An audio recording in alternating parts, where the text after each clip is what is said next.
राधे राधे, जय श्री कृष्ण दोस्तों। आज हम राधा अष्टमी में राधा रानी की व्रत कथा, पूजा विधि और महत्व को इस वीडियो में आपको बताएंगे। भाद्र मास के शुक्ल पक्ष की अष्टमी को राधा अष्टमी यानी राधा रानी के प्राकट्य दिवस के रूप में मनाया जाता है। द्वापर युग में इस पावन तिथि पर देवी राधा का जन्म हुआ था।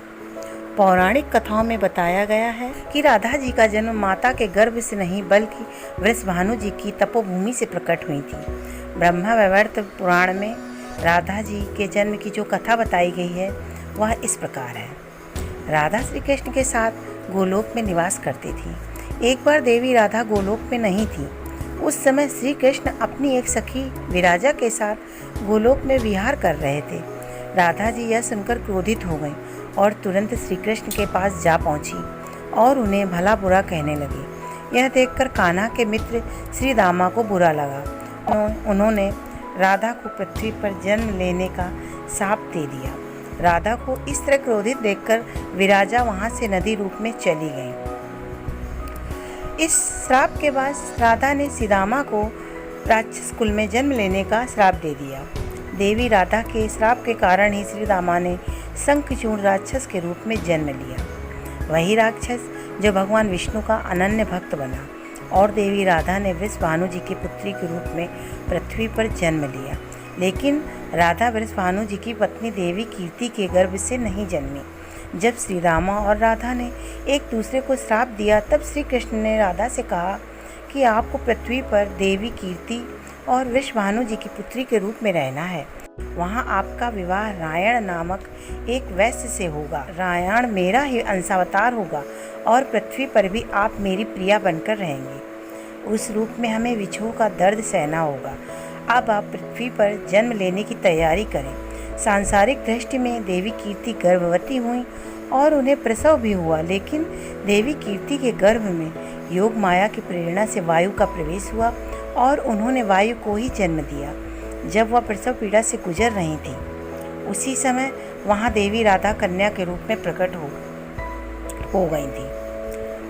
अब हम जानेंगे राधा अष्टमी व्रत का महत्व कि हम लोग राधा अष्टमी में व्रत पूजा क्यों करते हैं। कृष्ण प्रिया राधा रानी के प्राकट्य दिवस पर व्रत रखने से भगवान कृष्ण भी प्रसन्न होते हैं और मनोवांछित फल प्रदान करते हैं। राधा नाम संसार के सभी दुखों को हरने वाला है। मान्यता के अनुसार इस व्रत को करने से धन की कमी नहीं होती और घर में बरकत बनी रहती है। अब हम आपको व्रत किस तरह से पूजा विधि बताएंगे, किस तरह से आप करें। राधा अष्टमी के दिन जातक को सूर्योदय से पहले उठकर नहाकर साफ वस्त्र धारण करने चाहिए। इसके बाद एक साफ चौकी लेकर उस पर लाल या पीला कपड़ा बिछाकर भगवान श्री कृष्ण और राधा जी की प्रतिमा स्थापित करनी चाहिए। इसके बाद दोनों को पंचामृत से स्नान कराकर उन्हें वस्त्र पहनाकर उनका श्रृंगार करना चाहिए। इसके बाद उस चौकी पर कलश स्थापित करें और उस कलश का भी पूजन करें। भगवान श्री कृष्ण और राधा जी को पुष्प, फल फूल, मिठाई आदि समर्पित करें। पूरे विधि विधान के साथ राधा कृष्ण की पूजा करनी चाहिए और भगवान श्री कृष्ण और राधा जी के मंत्रों का जाप करना चाहिए। राधा कृष्ण की कथा सुननी चाहिए जो मैंने आपको पहले बता दी है। इसके बाद राधा कृष्ण को मिठाई का भोग लगाएं या आपने जो भी व्रत में खाने के लिए बनाया उसका भोग लगाएं। इसके बाद उनकी धूप व दीप से आरती उतारनी चाहिए और उनसे अपने मंगल की कामना करनी चाहिए। इस दिन केवल फलों का ही सेवन करना चाहिए और रात के समय में राधा कृष्ण का जागरण करना चाहिए। इस तरह से हम पूजा करेंगे। राधा जी कृष्ण की प्रेयसी हैं। वे श्री कृष्ण के वक्षस्थल में वास करती हैं। ये दोनों परस्पर आराध्य हैं, अर्थात दोनों एक दूसरे के इष्ट देवता हैं। शास्त्रों के अनुसार पहले राधा का नाम उच्चारण करने के बाद कृष्ण नाम का उच्चारण करना चाहिए।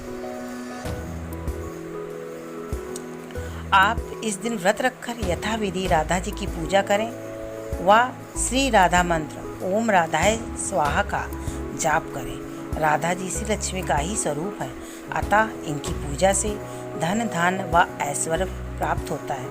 राधा नाम के जाप से श्री कृष्ण जल्दी प्रसन्न हो जाते हैं। नारद पुराण के अनुसार राधा अष्टमी व्रत करने से प्राणी ब्रज का रहस्य जान लेता है तथा राधा परिकरों में निवास करता है।